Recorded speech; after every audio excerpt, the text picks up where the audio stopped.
The 5 white guys, I call them, I said, you're going to open a hamburger stand next or what?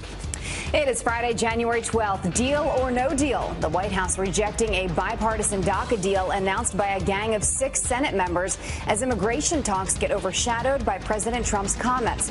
We are live in Washington with the response from the White House. Putting more money back in your pocket. Most Americans getting bigger paychecks next month thanks to this new tax plan from the White House and Republicans. And it doesn't stop there. The brand new numbers just in. And do you remember this controversial cover showing President Trump having a meltdown? Well, wait until you see what Time magazine has done now. Fox and Friends First continues right now.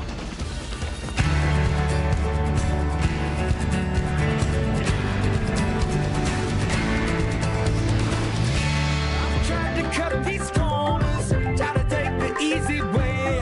I kept on falling short of something.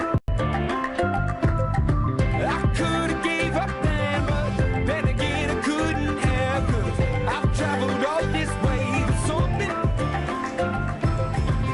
All right, good morning to you. It is Friday. We made it to the end of the week, thankfully. It's been a long week. This is the best part of the song. The song makes me happy. Okay. That means shut up, Rob. We gotta listen to music. Okay. Just let's keep listening to this for a while. Just kidding. A warm and rainy New York on this Friday morning. It's nice and mild outside. We love that. I'm Rob Schmidt. Yes, it is so nice to be warm. Yeah. And I'm Jillian Mealy. Thanks so much for starting your day with us. We do begin with this. Deal or no deal? A bipartisan group of senators coming to terms on a DACA deal, but the White House says, hold on, not too fast. And now those immigration talks are getting sidetracked after a very harsh comment from the president that has everyone talking today. Griff Jenkins live in Washington with the very latest on that. Hey, Griff. Good morning, Rob and Jillian. The White House is not denying it. The president using an obscenity to blast immigrants coming from African countries in Haiti, saying, quote, why are we having all these people from blank hole countries come here? He stunned a small group of lawmakers in the Oval Office, questioning why the U.S. isn't focused on bringing more immigrants from countries like, say, Norway. Instead, the White House issuing a statement saying certain Washington politicians choose to fight for foreign countries, but President Trump will always fight for the American people, adding that the president is focused on a merit-based immigration system. But it seems the foot-and-mouth fever was bipartisan yesterday. Minority Leader Nancy Pelosi making her own controversial comments, talking about leaders working on an immigration deal. The 5 white guys, I call them, I said, you're going to open a hamburger stand next or what? That could have been done 4 months ago. The very idea that this week they're saying, oh, why don't we get 4 white guys and General Kelly to come and do this? This is the Senate's bipartisan gang of 6. You see them here. Republicans Graham, Flake, and Gardner, and Democrats Durbin, Bennett, and Menendez worked to come up with a deal before next week's deadline. Senator Menendez defended the group. But is there an issue about getting that through a Republican House and a Republican Senate with just this small rump group? Well, I don't consider it a rump group. Okay. And we're in the midst of vetting it with other colleagues. Yeah, but the plan doesn't seem to be getting any traction with other colleagues. GOP Senators Cotton, Grassley, and Perdue issuing a statement saying there has been no deal reached yet on the future of DACA. In the Senate, some of our colleagues have floated a potential plan that, simply put, isn't serious. So a lot of work to be done, a lot of salty language. It's Friday, a week before the deadline when the government could be shut down, guys. It is Friday, that's for sure. Thank you very much, Griff. Have a good weekend. So much for bipartisan panels. Yeah. All right, around-the-clock negotiations over immigration and government funding, but are they being overshadowed by that big comment from the president? Texas Congressman Louis Gohmert says immigration is a top concern for President Trump, and rightfully so. Our commander-in-chief is tired of the left refusing to cooperate. I'm not going to defend his language, but I will defend his frustration. I mean, here we've got people, and the only people they want to talk about being dreamers are people that came into the country illegally. And many of them, we talk the people picture young, precious little people, and that most of them a lot of them are middle age, and then we're seeing statistics that a huge percentage don't speak English, even though they were getting free education and all kinds of free things. And you've got these same people that are pushing to keep MS-13ers here even more than they are to help make sure our dreamers who were born in America have that chance for the future. It is so frustrating, and every time anybody in Washington talks about legalization of anyone here illegally, the Border Patrol says they get these surges, and they've been getting them since August. And so it is a frustrating time. Now to a Fox News alert. Brand new chilling dispatch audio just in moments after a murder suspect ambushed officers right outside their police department. We have an officer down. Officer down. We got an officer in the back of a vehicle. We are heading to the hospital. Authorities in Charlotte, North Carolina say Jonathan Bennett drove up to a group of at least 6 officers in the parking lot and started shooting. One officer hit in the leg before police returned fire, killing Bennett. He ambushed us. He shot at us. Times like this make you appreciate people who voluntarily put their lives on the line to keep us safe.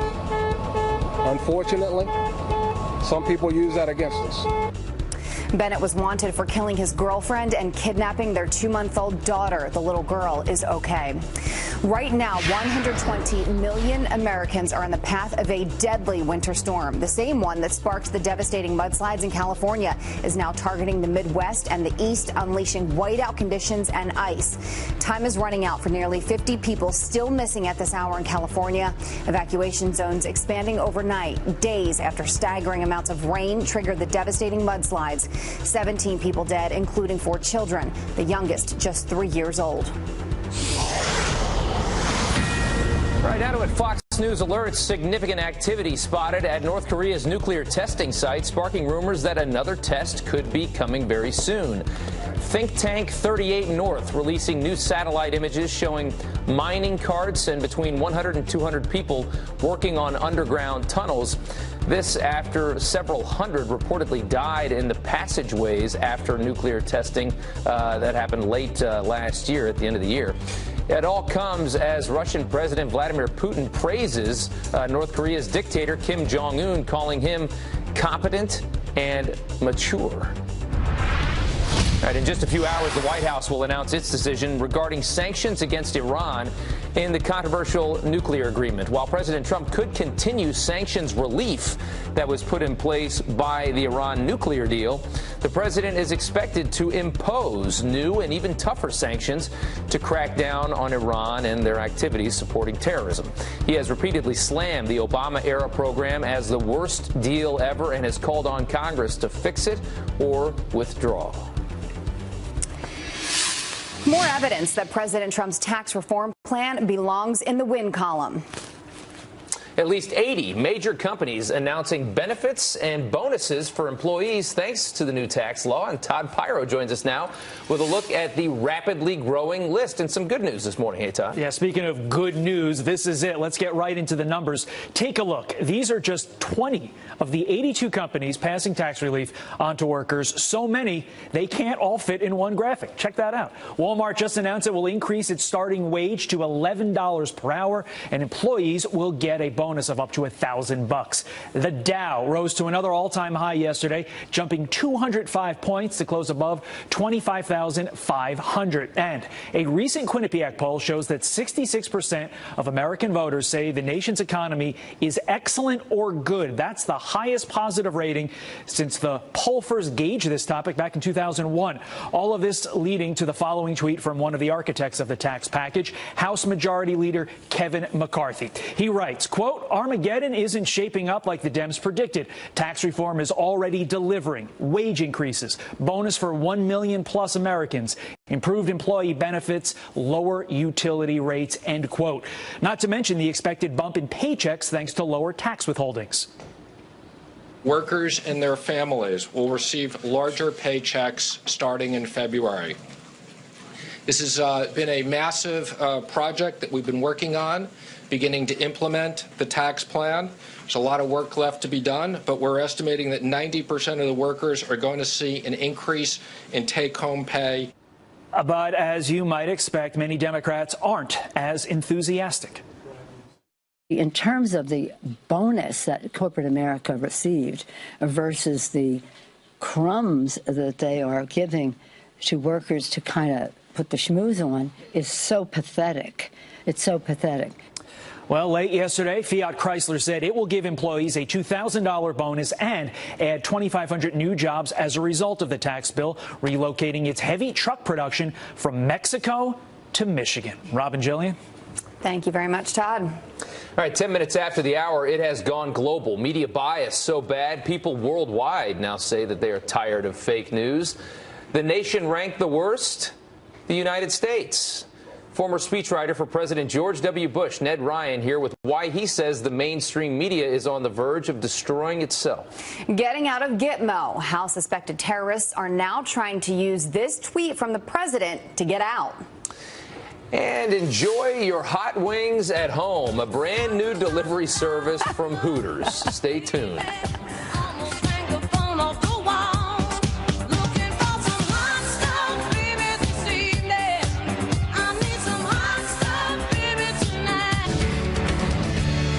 th Amendment. They would bring up the 25th Amendment? Yes, actually, they would say we're not sort of in the mid-period. We're not at a 25th Amendment level yet.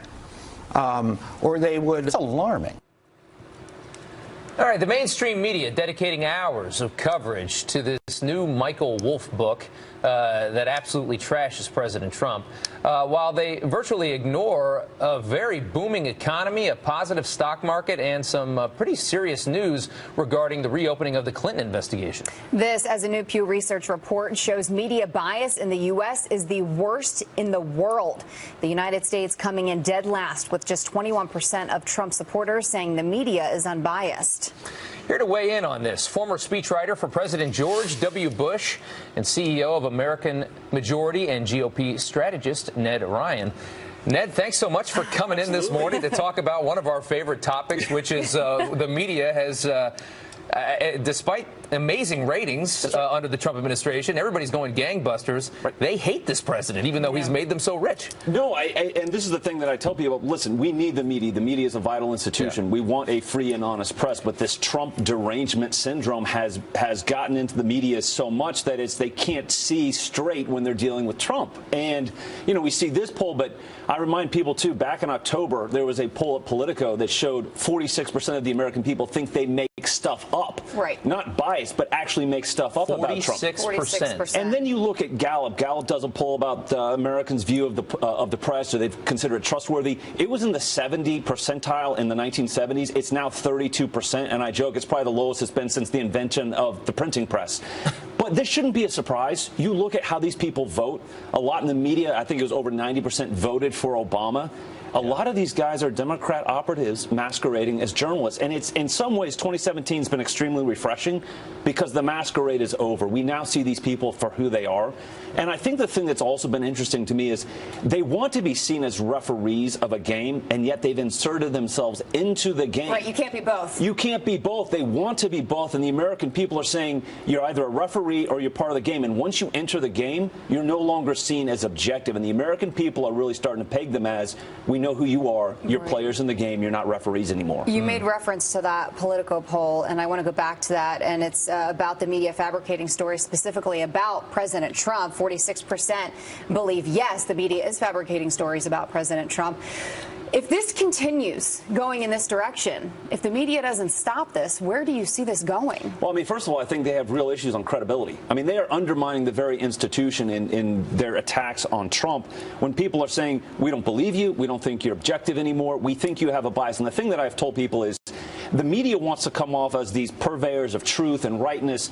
just another guy with an opinion. And it's really gotten to the point where I view them as opinionists, not journalists, not reporters, just another guy with an opinion coming down from the, coming into this arena and saying, we have our own specific worldview, we have our own specific narrative that we're going to drive. We just want a media that will actually say, here are the facts, you decide. But do people eventually stop listening? They do, and I think that's what the problem is. And the thing that's funny is to see the media's reaction. They're so biased, they're insulting as well. There's this certain elitism where we're telling you what to think. They insult people, and then they don't understand why people won't listen to them anymore. Let me ask you this. I mean, when you go overseas and you watch the news in other countries, it comes off as very boring. It's very dry. It's all information. I actually love watching the BBC and some of these networks because you're getting raw information. You form the opinion yourself. Right. In America, I want to ask you this because we've created this to be more of a business than it is journalism anymore. And it's so profit-driven. It's owned by major corporations. Opinion sells in this country. Opinion leads to bias. That's right. And that's the difference between American journalism and journalism, I think, throughout the rest of the world. No, and I think you'll see where certain channels, certain print outlets are going a certain way because they think it's good for business. Sure. And they have found, certain channels have found a certain niche in the market where they realize that people that are watching, they want to hear a certain line, a certain story. It is profit-driven in many ways, some of this. And the sad thing is, though, it is a polarization that's taking place in America, and it's being driven in some ways by this whole profit model. It's leading to increased polarization, which is not a good trend for the American people, for this country as a whole, to get us to the point where we actually have a lot in common. We all, as American people, we have a lot in common, but this trying to drive us apart in pursuit of profits. And people only hearing what they want to hear anymore, and not hearing the other side. That's the other thing, too, and it leads to a breakdown in dialogue. And this is the thing that I hope with really quick on this whole immigration debate. There's actually a lot in common that people have on this whole immigration debate. A lot of reasonable people on this side and on the other side. Let's get to the point where we can actually come to the right conclusions. See how long that takes. Thank you for joining us this morning. We appreciate it. Thank you very much. It is almost 20 minutes after the hour. Is WikiLeaks founder Julian Assange running out of places to hide? The message he just sent to the world. And Big Brother is watching. Facebook has invaded our smartphones. Now it wants to invade your home with a camera and a microphone. That'd be interesting. Kurt the Cyber Guy here with how the social network is prying into your private life. Hey, Kurt.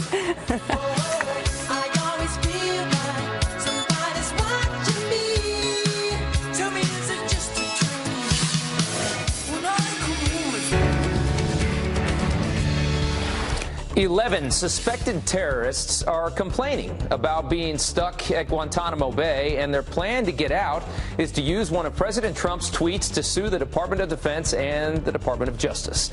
The detainees' lawyers say this tweet, saying in part there should be no further releases from Gitmo, claims that he plans to hold them forever, violating international law. The White House has not yet responded. All right, the House shooting down proposed limits on government surveillance powers while reauthorizing the Foreign Intelligence Surveillance Act. That's FISA. At the center of this debate was Section 702, which allows the NSA to collect text messages and emails from foreigners without a warrant, even when they are talking with Americans. That's where it gets complicated. The failed amendment would have set limits for how authorities could use the information. Rand Paul is threatening to filibuster this bill, which now heads to the Senate. Big Brother is listening. Rumors swirling that Facebook is set to unveil their own smart home device this year. And with it comes a wide-angle camera, microphone, and speakers all in your home. So does this raise privacy concerns? Here now is Kurt the Cyber Guy. Kurt, you got to look at the camera. Trying to get a close-up shot of you. I'm trying to get the latest news from Facebook because they're talking a lot all of a sudden. We called them yesterday about this story, and it's rather remarkable. A device being put together, apparently about a 15-inch monitor that has cameras, microphones, and artificial intelligence inside that they want in your home to be listening to you and to be able to look at you. They're going to tell you that it has to do with, according to a website called Cheddar, that this is a way to interface with the rest of your friends in a way to where you can walk up and it recognizes you. It's like, oh, hi, Jillian, who do you want to talk with right now? And boom, it goes and connects you. The reality is you're probably going to be turning on the device in a way where you agree that Facebook can listen and watch at any given moment. There's so many things that can listen and watch now. Right, exactly. And the more comfortable we get with it, the further they stretch that idea into our privacy that we would have never allowed, say, 5-10 years ago. Reality is, though, Facebook also talking about the idea that they want to tweak how our timeline comes together. And after we called them about this story, saying, are you really developing something like this? They said, we have no comment on that. All right, give us some of your tips for this now. All right, here's Show what us you want to do. No matter what you're connecting with, this is a wake-up call again to say, how am I set up on Facebook? Right. What are my privacy settings? Because so I just want to show you this. Look at this. They change the settings sometimes. Yeah, do this tune-up today if you get a chance. So right here, you just go to your Facebook page, log on. Top right corner, you'll see right here, you click that, and you go to settings, and then boom, all this comes up. And what comes up here is the idea of being able to see who is seeing your timeline, how many people have access to it, who, by the way, can post on your timeline. And then who can see what you post, who you're friends with, who you're not friends with. I don't even know. And what can people see? Because recently, Facebook coming under fire again because accidentally they allowed advertisers to have access to your own home phone number that was put there. And now you have an ability to go in and say, what's there right now? How has it tweaked? Because this is a fluid kind of setting for Facebook. You want to look at it every so often. Today's a great day to look at it. Thank you for the reminder. How am I exposed to the rest of the world? Do you like this idea? Of this device that they're coming out with? You know, they have a building called Building 8. It's like Area 51 for Facebook. They have mind control technology that they have admitted to exploring in this building. Do I like it? I don't know yet. I have to see it. There's always the convenience factor versus just this massive invasion into our own lives. What my biggest complaint of Facebook is that it takes this away. Right. And there's a lot less of like us. This. We like this in-person stuff. And there's a lot more of this nonsense coming at us. Facebook seems to start they're starting to have a message where they're today announcing that they're going to change the timeline so that it's more about who my friends and family are and what they're saying rather than brands and who they think I should be hearing from. Kurt, thank you for the tips. Thank you for the reminder. Go check your settings. Thanks for being here. Good to see you, Julie. Rob. All right, guys, thanks so much. 27 minutes after the hour, a break in the case of a college student found murdered in a park. His friend now a suspect, the brand new evidence, and his outrageous alibi. Their purpose is to chip away at our nation's promise of dignity and security for working families. It's really sad. Well, Democrats melting down as the Trump administration considers requiring people to hold down some kind of a job or at least do something in order to get free health care. Is this a good move or just more red tape? We're going to debate that coming up next.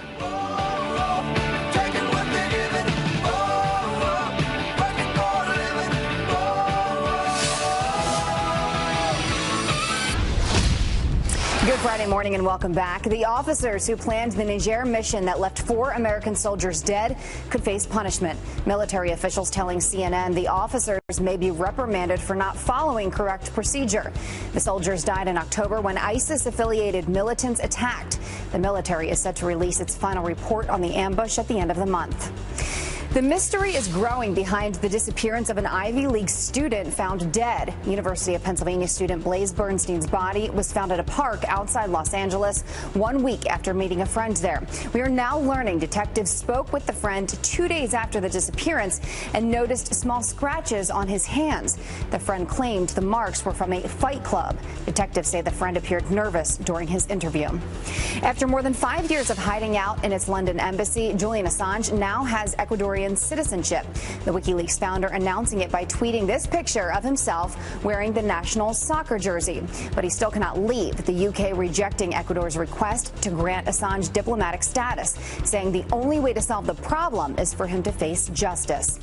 A 6-year-old boy who survived the Sutherland Springs Church massacre heading home in style. More than 2 months later, Ryland Ward, who was shot 5 times, is finally leaving the hospital. And the person that picked him up, the first responder that saved his life.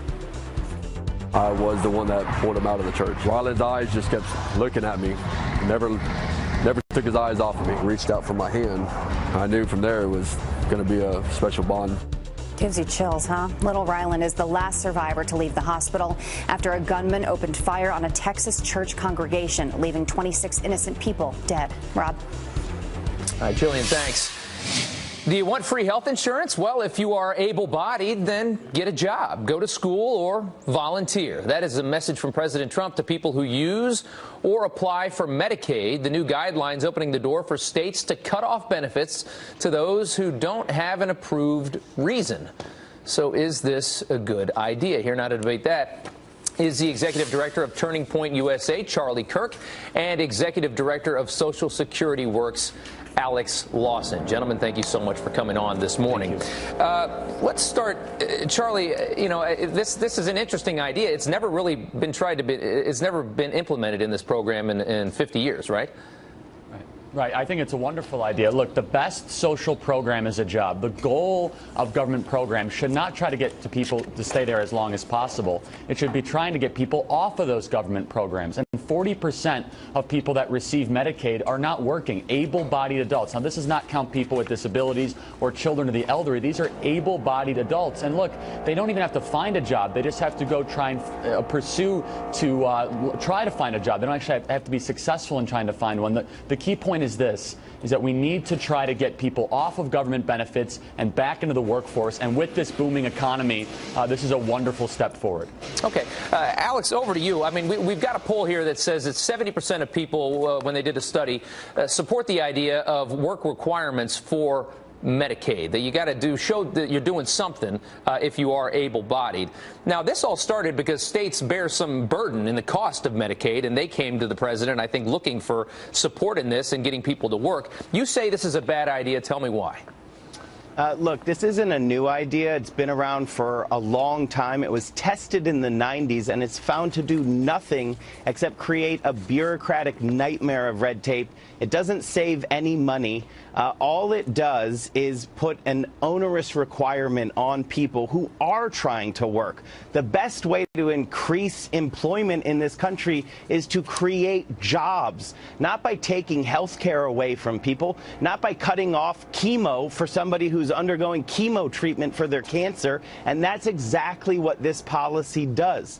Medicaid is the largest provider of long-term care in this country, and this is just a sneak attack on the entire system. And Alex, you say that most adults that are able to are working when they're on Medicaid already. But do you have a number to back that up? I know you say it's the majority of adults, but can you give me a number there? I can. So even Heritage Foundation scholars looking at this see that it's a vanishingly small percentage of the 20-ish% that this policy applies to after you exclude the primary recipients of Medicaid, who are seniors, kids, children, yeah, and people with disability. Okay, let me let you chime in. Go ahead, sir. Yeah, well, so look, first of all, it's 40% of Medicaid recipients that are not working, that are able-bodied, and 40% of 70 million people is a very large number. And look, I will refute this. The goal of government programs should not be trying to keep people there as long as possible. We should try to get people off of government programs and back into the workforce. Medicaid was designed as a temporary health benefit for the working poor, not for people that want to turn a safety net into a hammock. We should try to get people off of government benefits and back into the workforce. And thanks to this booming economy, this offers an opportunity to do so. And Alex, that's a very classic, Republican line, is that we're out here trying to get people off social assistance, off of, their dependence on government. And this sounds like a way that they're trying to do that. What do you say? What this is it's the establishment Republicans again making President Trump a liar from his promise not to cut Social Security, Medicaid, and Medicare. This is an attack on the entire Medicaid system, including the fact that it's the largest provider of long-term care in this country. Nursing home care, $97,000 a year. That's what they're going after here, so don't think it stops here. I mean, again, it doesn't affect elderly. This is for people that are able-bodied and under the age of 60 that can find a job, volunteer, or try to find a job. It does not affect elderly. Don't demagogue the issue. Come on. It's a Trojan horse attack on the entire system. Okay, well, you both have different numbers, and I'd be curious to see what the real numbers are, and I'm sure it's a tough number to find, is how many able-bodied people are not working while sitting on Medicaid. Medicaid, or I'm sorry, Medicaid. And that is at the heart of the issue, I'm sure. So, gentlemen, thank you so much for coming on this morning and debating your sides regardless, and thanks for dealing with the drilling as well. All right. Thank you. The drilling that will never end. Never end. It is 38 minutes after the hour. The NHL and the Army about to face off. The legal battle on the ice just beginning. No citizenship, no welfare. The new plan to weed out refugees in Europe. Should America consider this same idea? Brexit leader Nigel Farage weighs in on that coming up next.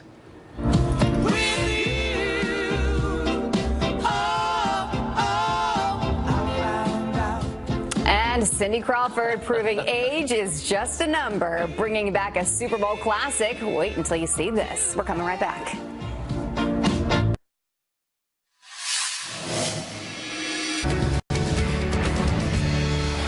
Brazil is now following France's lead in combating fake news. The federal police announcing their latest plan, tweeting this photo, saying they are creating a specially formed group of government officials to combat fake news during the 2018 primary elections. This comes after French President Emmanuel Macron introduced new legislation last week, downright outlawing fake news during election years. All right, the U.S. Army is taking on an NHL team over its name and colors. The Army filing a challenge to the Las Vegas Golden Knights, trademarking the name, saying it already has exclusive rights to that. The name Golden Knights has referred to the Army's parachute team for decades, along with the black and gold color scheme that they have. The Army claims that people could get confused. The team says it doesn't know of anyone coming to a game expecting to see anybody parachute.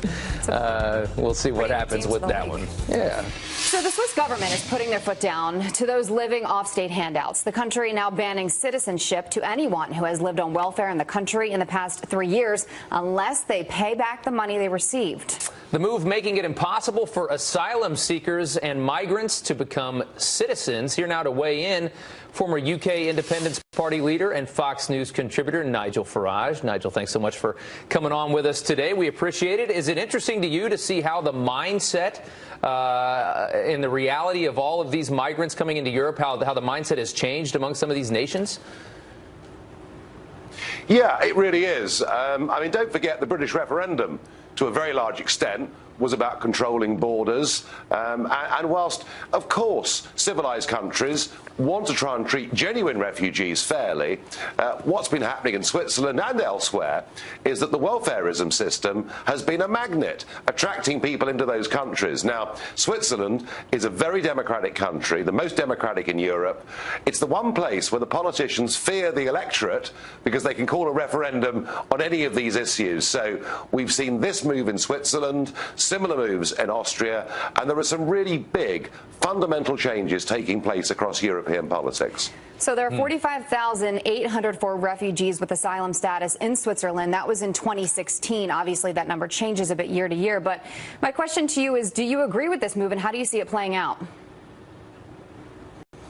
Well, I do agree with the move because, you know, if somebody wants to get citizenship in a country, then I think to prove that they can speak the language, to prove that they've, in the course of the last 3 years, integrated and made some friends in the community, and to show that they're prepared to pay their way, and if you like, if they've received welfare during that period, it's kind of like paying back taxes, and I think the Swiss are absolutely wholly justified in doing this, yes. Nigel, in this country, the far left, who oftentimes are people that are almost embarrassed to call themselves American in a lot of cases, you know, they have this view of Europe and of nations like Switzerland as the shining example of what America should hope to be someday if we ever can get there. And these are the people that have always called for open borders and called for socialistic policy.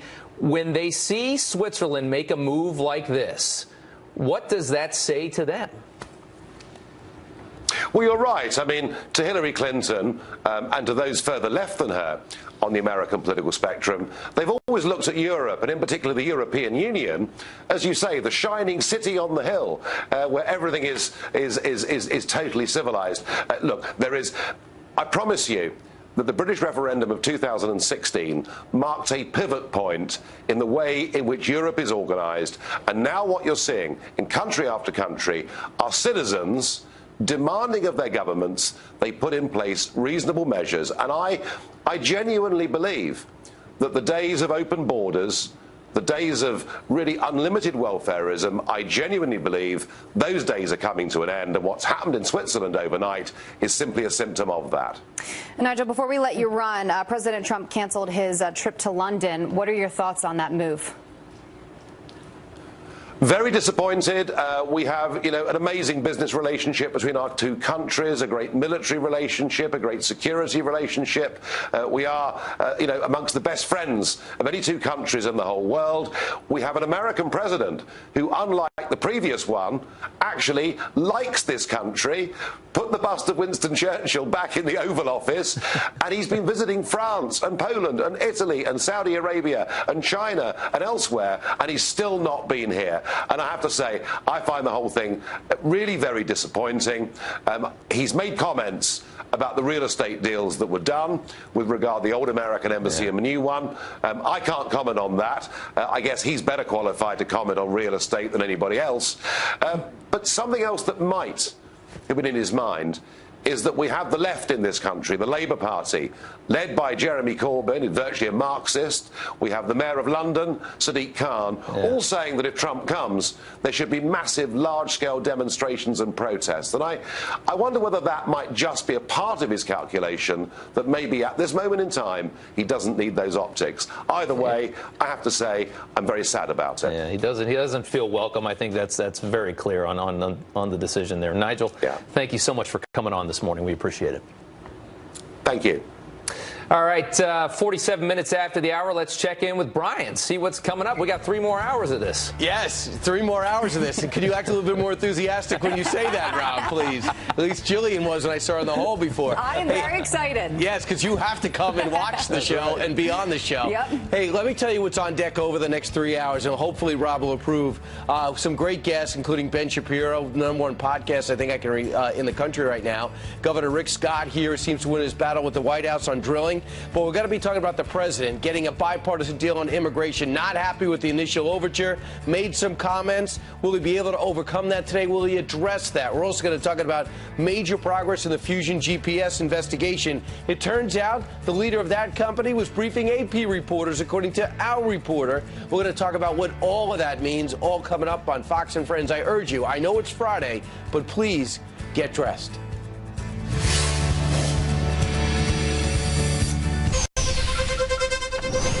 All right, welcome back to Fox Business Alert. Good news and bad news from Walmart, the world's largest retailer, abruptly closing Sam's Clubs nationwide, laying off thousands of workers. The move coming just hours after the retail giant announced an increase to their hourly minimum wage. Tracy Krasko from our sister network, Fox Business, here with the details you need to know about. Tracy. Good morning. Yes, so the 2 announcements came almost within the same breath, but Walmart is closing 63 of its Sam's Club locations across the country.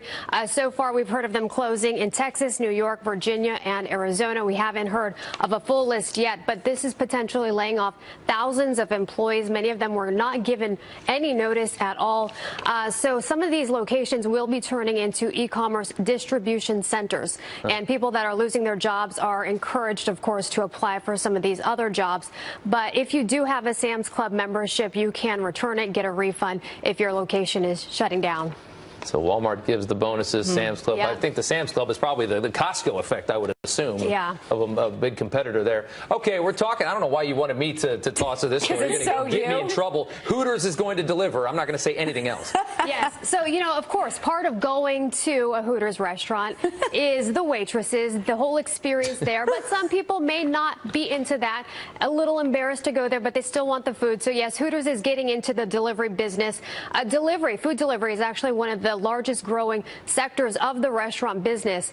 And so they're jumping in and they're going to be offering this now at its restaurants. What's interesting is the CEO said many people wouldn't step foot in our restaurants, but they want our products. So even he's kind of acknowledging that people. So the women in the tank tops aren't going to be delivering your food. They are not going to be delivering Rob's never going to order delivery. Well, that's what she said. She was like, who cares if the girls aren't delivering the food? And I also wonder, how good could the food be at Hooters? I mean, that's not why anybody goes there.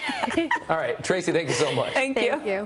All right. So the producer here is saying, Desiree is saying that they have the best wings. We'll we'll see about that. All right, 54. Well, I don't know why I'm telling you the time. It is 54 minutes after the hour, though. Do you remember this? In case you wanted to know, I am flustered. Remember this iconic Super Bowl Pepsi commercial from way back in 1992?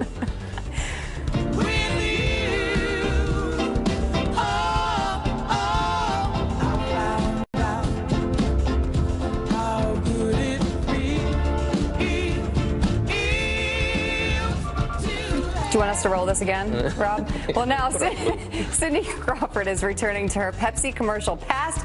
26 years later, the 51-year-old model will debut a recreation of the unforgettable ad at this year's Super Bowl on February 4th.